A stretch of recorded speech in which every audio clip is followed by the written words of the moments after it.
I usually fall asleep at 10 o'clock, but one night I had to make a trip to New York for an emergency business meeting.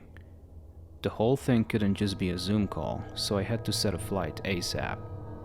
As usual in these situations, the flight was delayed for at least 3 more hours, and I could already feel the weight of the day on my shoulders. I stayed in the passenger area, in chairs that were too uncomfortable for me to lay down to sleep. I felt no shame in doing so. There was little activity to be seen in the airport. Some young college students slept on the floor, using their bags as pillows, or other ladies slumped on their friends' shoulders as they waited for the next flight. I started to walk around, discovering that the airport was bigger than it appeared to be, but there were only one or two security guards who wouldn't take their eyes off me.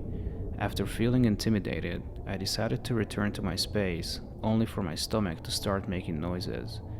Asking for something to eat. Among the only stalls available was a cafe that only served sweet things and a pizza restaurant. I ordered a plain margarita, even though I'm not a fan of late night snacks. I admired the people at the restaurant for having their biological clocks so well coordinated, never mind serving someone a pizza at midnight. Within 5 minutes I finished the pizza, and I could no longer find anything to do in my seat. I wanted to call my wife, but I didn't want to disturb her at that hour, so I closed my eyes as I watched the flashing lights on the runway. I don't quite remember what I dreamed about. I just remember the coldness of the place, which was crashing against me without being protected by a sheet. Thanks to a twist in my stomach, I woke up after an hour. It was instantaneous and almost embarrassed me even more in my seat, so I quickly went to the bathroom. I remembered that by that time, among the people around me, there were only about 10 or 12 individuals, so there would be no problem going to the bathroom and having to share it. I entered the restroom and I made my way to the nearest cubicle to do my job. I constantly checked my watch to ensure the flight wasn't about to leave with me still sitting on the toilet.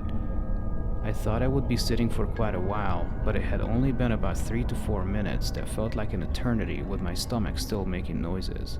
That's when I heard something different. Something that echoed in the empty bathroom. It was an awkward situation as no one likes to share public restrooms. On top of that, 2 people were walking in chatting. They sounded like 2 men way older than me. They were talking about whatever nonsense, but there came the point where their conversation got a little weirder. I couldn't discern much of what they were saying, but I heard words in another language. I was curious as to where they had come from. Like I said earlier, there weren't too many people at the airport, and they arrived almost immediately. I thought they were pilots, but there was no activity on the runway either. They started talking about a flight that was delayed, mine. They were happy because a particular person couldn't manage to go on the flight. If so, their job would become problematic, as they would lose track of him.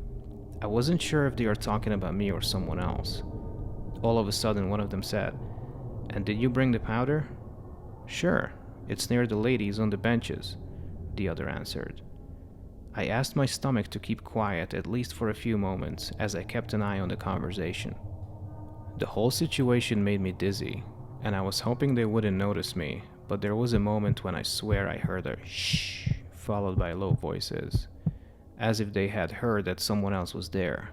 To my surprise, they knocked on my stall door asking for me.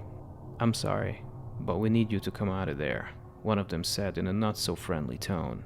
My mind couldn't comment anything but busy, without thinking how ridiculous it would sound. The door sounded louder and louder, and I had to clean up quickly.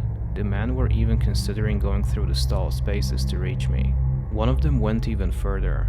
It seems like as if he is holding the door. I saw his hand and the fact that one of his fingers were missing. I don't know if it was the middle or index finger, but I saw he had a huge green ring. They were rough hands, like those of someone who is up to no good. I felt my heart racing to the max, not wanting to believe that my final hour would be in a public restroom. I thought of 1,000 scenarios, each one worse than the last. I started to cry, thinking there is no way out of this. "If you do anything to me, I'll scream," I said at the top of my lungs as I buttoned my pants again. Both men said something in another language and left. It was a while before I considered leaving, but by then, I had already called 911, who would be contacting airport security. When I got outside and saw no one was around, I went straight to the entrance, mentioning what had happened to the guards. When they asked me what the suspect looked like, I told them I had never seen them, but I mentioned some descriptions, a couple of older men, maybe foreigners. Eventually the local police showed up and I talked to them about what happened.